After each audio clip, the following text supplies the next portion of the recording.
Ang Real Talk, August 14, 2026, adlaw nga Biyernes. Sa mga nag-birthday, happy birthday!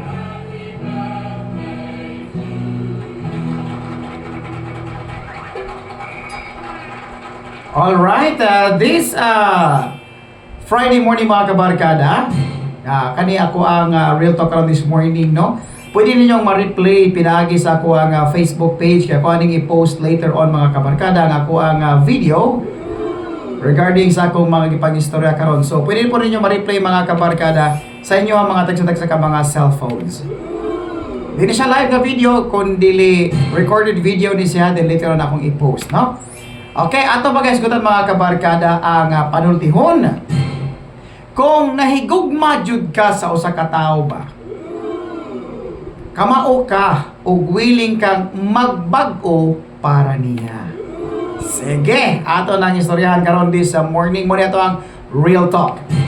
Now, sa atong kinabuhi mga kabarkada, daghan man gyud kanato ang naka-experience about relationship to another kanang gitawag na to another person.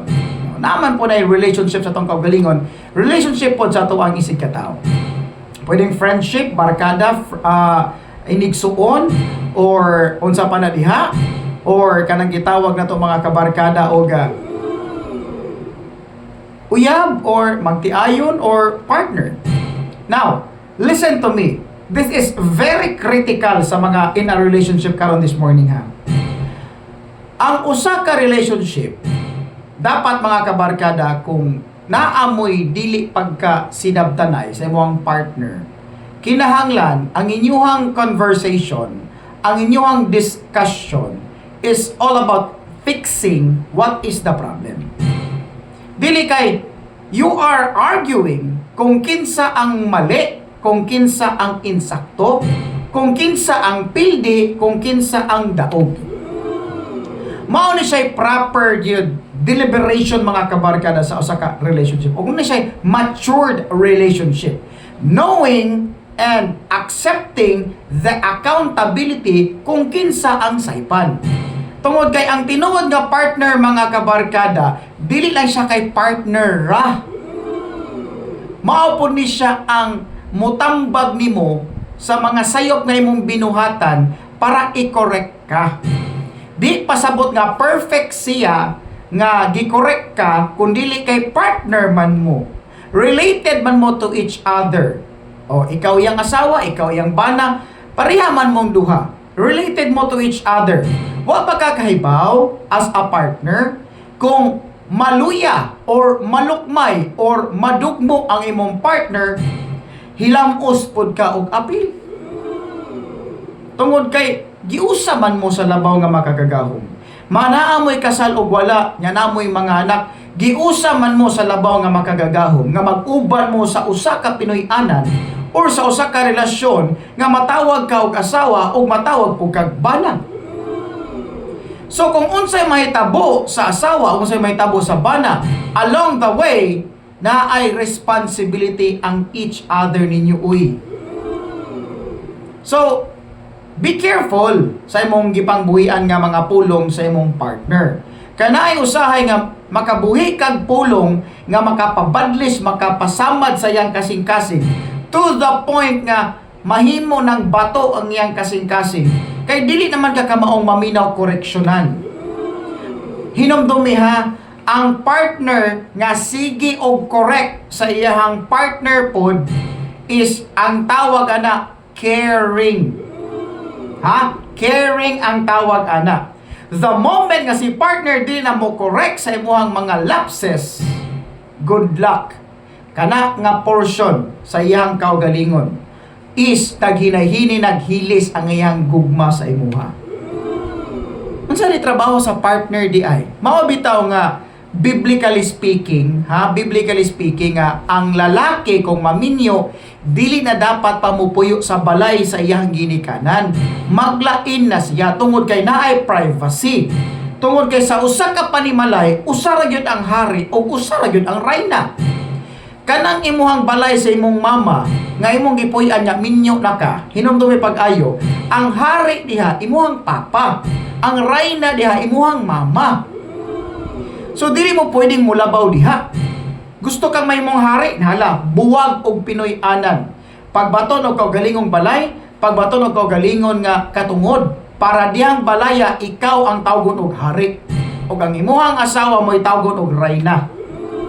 Mao na siya reality sa kinabuhi. Balik na sa tong topic mga kabarkada. Now, kung si partner nimo masakitan or masuko or magyaw-yaw or kana ganing sa simple lang nga pag-correct nimo niya sa mga sayop nga iyahang nahimo or sa mga mali or sa mga sayop nga desisyon nga iyang gibuhat, nga pabalik-balik na lang sa pagpakasayop the same mistakes, unya after which sorry lang gihapon ang isulti, dili ni siya normal mga kabarkada. Kaysa sige balik-balik niya og pagpakasayop, nalimot siya nga ang iyang previous nga sayop the same ra sa iyang sayop nga gibuhat sa kasamtangan, nalimot siya nga dili unlimited ang pagsabot sa usa ka tawo. Especially kung nagbalik-balik na ang imuhang sayop. Dili na sorry ang gikinahanglan sa usa ka tawo, kundili ang imuha ng actions towards your sorry nga mahimong ebidensya nga nakarealize ka o nakasabot ka sa imong gisulti nga sorry. Kay dili man pwede mga kabarkada ang sorry mahimong lisensya para balik-balikon na lang nimo ang susamang kalapasan ng imong ginabuhat ngadto sa imong partner. Eventually mga kabarkada, ang imong partner kay bao naman siya sa mga butang nga makapasakit sa imong kasing-kasing. Pero nganong iya pa man gihapong gibuhat? Ngano man?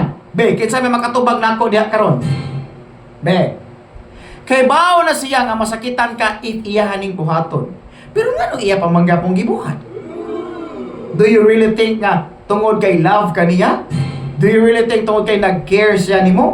Or shall I say, gibuhat niya ang mga butang bisag kay bao siyang masakitan ka tungod kay dihang napita wa siya'y respeto sa imong pagkaikaw. Mao na siya'y realidad nga makapabuak sa kasing-kasing ngadto sa usa ka partner. Regardless kung babae o lalaki. Kaya naman po yung lalaki nga kusog kay muguba o kasing-kasing silang partner, knowing nga bisag kay bao siya nga masakitan niyang partner nga babae, iya gapong gibuhat ang mga butang nga gikasakit sa iyang partner. Maupod ang lalaki. Naapoy usahay pod nga ang babae pod maghimo og kabulastugan nga kay bao siya makapasakit sa kasing-kasing sa iyahang partner, maunang iya gapong gibuhat. Wa na'y respeto ang tawag ana. Sultihan daw mga kabarkada, kasagaran ra ba sa mga partner no nga koreksyonan? Muingon ra ba dayon? Wala man ko'y mahimo. Ingon ani naman jud ko. Mao naman gyud niya akong batasan. Mao naman gyud niya akong kinaiya. Hey! Stop the manipulation. Kasabot ka, nasakitan ang imong partner sa imong batasan og kinaiya. Nan karon og di na nimo kayang usbon for the sake nga mahimong peaceful ang inyong pagpuyo as managtiayon, therefore wala ka tinuod mahigugma sa imong partner. Ang mga butang nga dili nimo kayang usbon nga nakapasakit sa imong partner sa imong kaugalingon is ang mga butang nga imong gipili matag karon og unya. Kabantay ka, imong batasan nga maldita ka or maldito ka, imong barugan kung mag-away mo sa imong partner. Nya mo anak ka nga, ani naman gid ko, og di ka kadawat, bahala na ka, magbuwag ta. Di ba? Kasagarang rason kung di madawat, ngano man di ay. Kadaghan sa mga tao nga kaya niyang giusab iyang kaugalingon for the sake nga higugmaon siya sa usa ka tawo. Daghan kayo oy. Therefore, kung dili ka mao mausab ang imong partner nga nasakitan ka tungod sa iyang batasan, kana siya nga partner nimo, wa na siya gugma nimo. Wa na siya respeto nimo. mahimong gipakaslan ka, mahimong gi-live-in ka, mahimong gisugot ka sa karelasyon, tungod tingali, kay na siya nakita nimo, apan ka nang nakita niya nimo, wala na niya nakita karon tungod kay na may daghang mga tao siyang mga mata, nga mas nilabaw pa siyang nakita nimo, kani adto. Mao ni siya realidad sa kinabuhi mga kabarkada nga dili na to ikalalis. Ang partner nga dili ka maong magbag-o para sa ikaayo sa iyong relasyon is ang partner nga walay lami o walay ayo nga partner. Kung siya gihapon ang gusto mo patigbabaw sa karelasyon, di niya butangan og pagpaminsar o pagpaminaw ang mga corrections gikan sa iyang partner, sultihan ta mo mga kabarkada, wala na siya ayo nga partner. Wala na siya ayo nga partner kay di makakamaong maminaw tambagan. Biblically nga tambag, tawhanon nga pagtambag, tinambad nga pagtambag, di ka pon kakamaong maminaw, ikaw pa ang maldito kaayo, ikaw pa ang maldita kaayo kung tambagan, kay lagi gipo na ang imuhang kalapasan. Therefore, wa kay katungod uy, nga hatagan og tinuod nga gugma, kay ikaw mismo wala ka naghatag og gugma ngadto sa imong partner.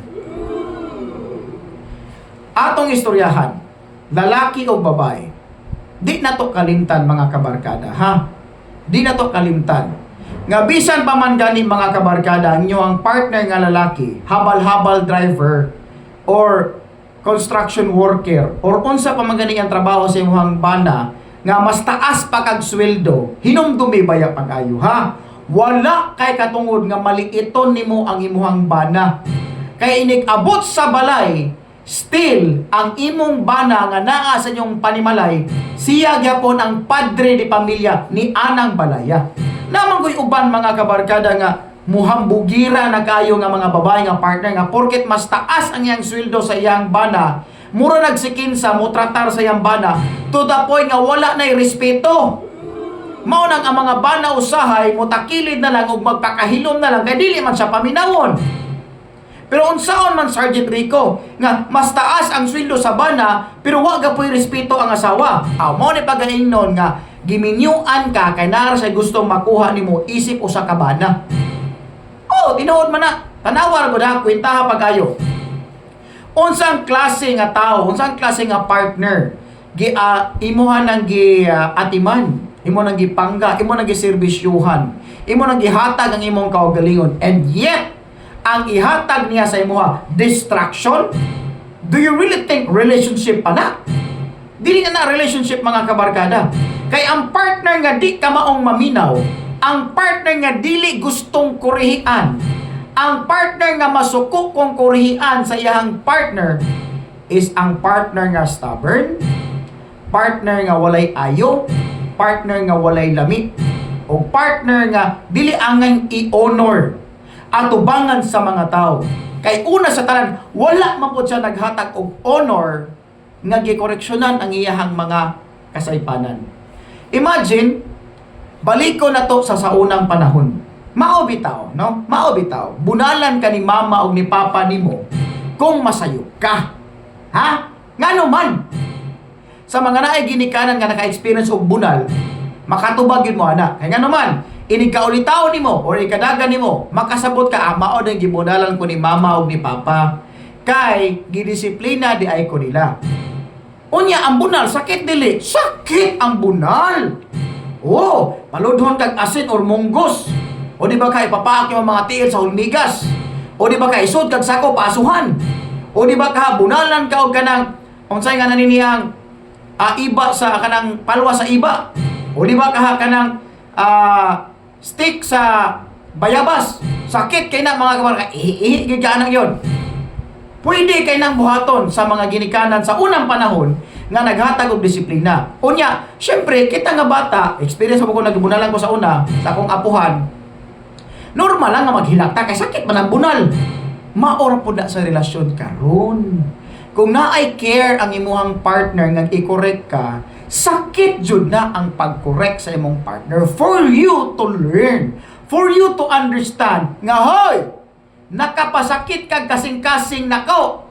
Tuliron tani ang imuhang sayop, tabangan tikaw, tabangi pod ang imong kaugalingon. Unsa may hitabuay noon nga koreksyonan ka sa imong sayop, ika naman hinuon ng isog. Ikaw naman hinuon ng isog kaayo. Onya, do you think relationship pa na? No, it's not a relationship anymore. Kaya ang tinuod nga relationship, andam mo dawat og accountability. Kaya first and foremost, basin na limot mo mga kabarkada nga minyo karon ha og naay partner karon, ang love ha, ang love mga kabarkada or ang gugma, it is called accountability.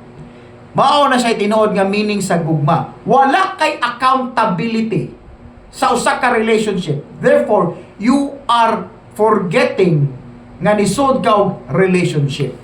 Sama sa unsa man ang accountability. Kung maghisgot tag partner nga lalaki, natural ang accountability ana, provider gid ka. Ikaw ang tig-provide matag karon og unya. Ang asawa, basig na limot mo sa mga babae. Mga babae ha, paminaw mo mga asawa nga babae. Biblically speaking, gimugna ka o gihatag ka sa kiliran sa imong bana for you to become a helper. Helper ka sa imong bana. Dili pwede ang helper mula baw pa sa bana. Pero wa nagpasabot nga himong mo muchacha ang imong asawa. Kung baga kaabag sa imong kinabuhi ba? Kaabag, dili katabang, kaabag. Kaabag sa imong kinabuhi ang asawa nga babae. Sergeant Rico, ngano man lagi ako ang asawa nga murag lagi dili kaabag lagi kay murag muli sa balay, magsige ra mag-cellphone. Sige ra mag-Facebook. Sige ra katulog. Pukawon lang og pakanon niya, ako may tig luto-luto sa balay, ako tanan luyog sa balay. Therefore, that is not a relationship. Because a relationship is not tagsa-tagsa ka mga accountability. Next to that accountability is responsibility. Oh, responsibility. Unsa may responsibility sa bana? Natural. Muhatag og kanang provider. Mo provide ang bana. Number 2, protection. Naghatag og protection ang bana sa usa ka pamilya. Nan karon ang kanang pag-correct sa bana ngadto sa asawa, it is called protection. Mao pod na sa asawa ngadto sa bana. Koreksyonan gani ang bana sa asawa, correction pod na siya para protektahan ang bana. Kay nakita sa asawa or nakita sa bana nga kung dili ka kurihian diyang napita, moabot ang panahon nga mo ni hinungdan nga makaguba sa inyo ang relasyon. Mao nang gikoreksyonan ka kay napa may pakialam nimo ang imong partner. The moment nga din ka koreksyonan and the moment nga magpakahilom na lang siya after all what you've done sa imuhang mga kasaypanan sa kinabuhi o kalapasan nga nakapasakit, nakapatusak, nakapadugo sa iyang kasing-kasing, the moment nga di na mo tingog ang imong partner, that's the time nga ni surrender na siya sa imong batasan. That's the time nga mabalaka na ka.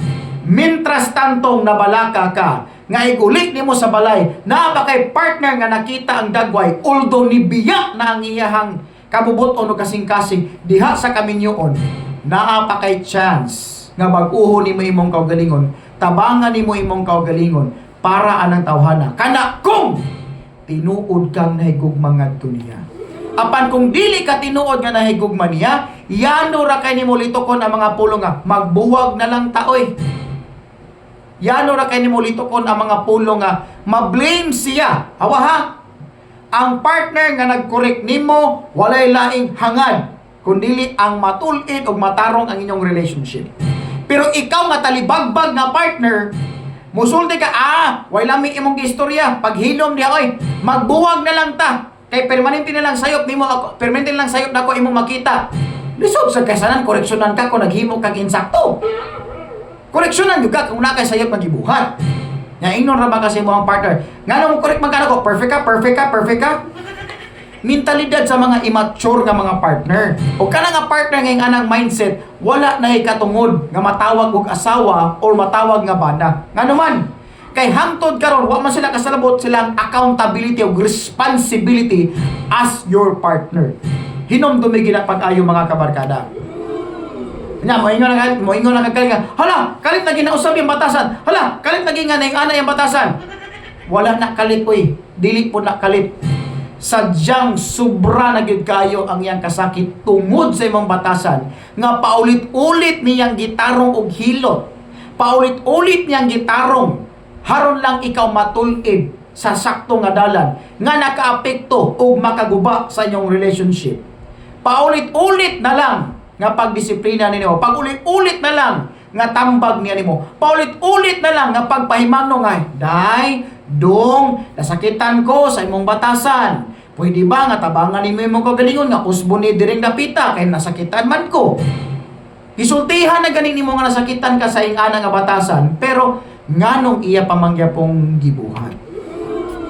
Tungod kay wala na diha ang presensya sa gugma. Tungod kay wala na diha ang presensya sa respeto. Og mao nay pinakasakit nga realidad.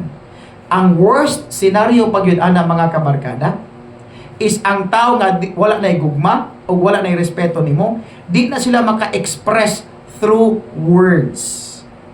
Kay coward man na sila nga magpakatotoo sa ilang kaugalingon nga muingon nga wala na ako na gugma nimo. Talawan na sila. Ang gusto nila, ikaw ang makita nga saipan para libre sila sa mga mata sa mga tao nga kunuhay sila ang victim pero sila di tinuod ang kriminal. Mao na mga batasan sa mga narcissistic partners. Mao bitaw kung makabantay mo, mag-away mo sa mong partner, kung makadungog kag kanang correction sa imong partner, unya ang correction nimo is para matulid inyong relationship, unya ang baos niya sa pag-correct nimo is blaming you. Congratulations. You are in a very deep toxic relationship. Ang imong hangarin nga gi-correct nimo siya para matulid mo. Wala man ka nagpunto diha nga imo siyang gi-correct para malugmok siya sa kasaypanan. No, you remind her or you remind him lang naman nga, hoy, sabta nimo batasan kay nakapasakit ni sa ako Sabta nimo batasan kay makaguban ni sa tong relasyon. Unya, he or she keep doing it. Congratulations. Nakakasaw sa ka-relationship nga ang gugma dili na pinakataas. Number 2, ang respeto dili na pod priority. Hinomdumi ginapagayon. Apan kung naapa ka sa tao nga anda maminaw nga koreksyonan siya, unya moingon nga salamat sa imong pag-correct sa ako. Kana nga partner may nindot. Kana nga partner may nindot mga kabarkada na ninduta sa akong partner kay modawat yung koreksyonan, dili gid mo mag-away. Ngano man kay kamao man siya modawat og moakseptar siyang kaugalingong accountability nga saipan siya. Ikaw pod, kamao pod ka dapat mo dawat og koreksyon. Kamao pod ka mo dawat og accountability. Kay mao man meaning anang relationship. Mao bitong naay katungod imong magpapaso ng bunalan ka kay anak kanila. Mao pod imong partner karon, naanay katungod nga kasab-an ka kung maghimo kag sayo. Kay partner man mo, kasado mo or live-in man mo or uyab mo or in a relationship man mo. Normal lang na siyang kasab-an ka kung koreksyonan ka. Kay wala pa'y koreksyon mga kabarkada nga gibuhat sa labaw nga makagagahom nga dili sakit. Tanan nga pag-correct mga kabarkada, ma-in words man, ma-in action man, sakit jud na. Kay ngano man, sayop man ka. That's why gibunalan ka through words. Gipasakitan ka para matulid ang imuhang sayop. Pero kung dili ka mo dawat ana, ayaw paabutan nga mo surrender na imong partner to the point nga, mingon nga, dili na gid ako kaya. Bahala na ang labaw nga makagagahom niya, bahala na pod kasi mong kinabuhi. Ayaw paabutan nga mo imong partner ingon ana. Kay moabot ang panahon nga mo imong partner ana. No return, no exchange. Samot na kung gitudluan nimo ang imong partner nga dili siya paminawon, gitudluan nimo imong partner nga pakitaan nimo nga wala ka nahigugma, gipakitaan nimo nga wala kay respeto, kay moabot ang panahon maana da siya anang butanga ug mahimo na siyang manhid kay gikubalan na iyang kasing-kasing sa paulit-ulit o sa pabalik-balik nimong gihimo nga kalapasan. Congratulations. Bisag unsaon nimong duyog nga imuha pa ng kanang dikit-dikitan, imo pa nang pakitaan sa tibuok nimuhang kinabuhi, imo pa nang kanang hagwaon pag-ayo sa gusto nimong mahitabo, imo pa nang pakitaan sa mga gusto niya makitaan sa imong lawas, sultihan ikaw. Di agid na mo pitik o din agid na magtibok-tibok. Kay mapulihan naman ang gugma o kasakit. Hinumdumi, basta mapulihan na gani ang gugma o kasakit, timan no return, no exchange. Bisag unsaon pa nimo, bisag mag-grind pa ka sa tubangan sa lalaki or sa babae, basta puwerte na yung sakita sa imong gibuhat, no return, no exchange.